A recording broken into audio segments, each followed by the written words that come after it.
Hi, it's Terry Buss, Eastern agronomist for the Manitoba Pulse Growers, saying hi today. Today, I want to talk about white mold in soybeans. Have you noticed some wilting plants sticking up over your plant canopy? They're usually pretty noticeable. They look like they're taller than the rest of the crop. That's probably white mold. White mold tends to be noticed at this time of the year, and I start getting a lot of phone calls from people that are pretty concerned. A rule of thumb to use with white mold is that a 10% level of early plant infections might cost you 2 to 5 bushels an acre of yield. But remember, those are early infections. They happen when the plant first begins flowering. Remember that soybeans flower a long time, and sclerotinia infections or white mold infections, because they're both the same disease, can happen at any time during that flowering period. So not every infection that you see is equivalent.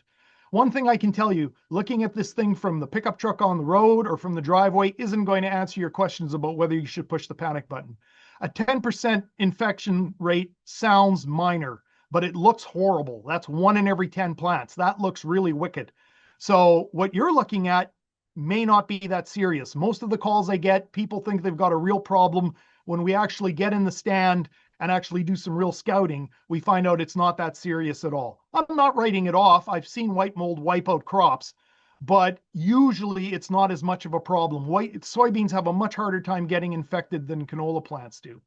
Another thing to bear in mind is watch where you're looking in the field. If you're against a tree line or if you're in an area that got double seeded so the plants are a lot more dense, you'll probably have more white mold. If you're in a field that's got a high end level, because say it was manured in previous years, you're going to have taller leggy plants and you might have a higher level of white mold. So keep all of those things in mind. Bottom line with white mold in soybeans is you've got to get in and scout and really find out what's going on. You can't assess this from the road, and you really can't do anything at this time of the year anyways. So that's what I wanted to talk to you about today.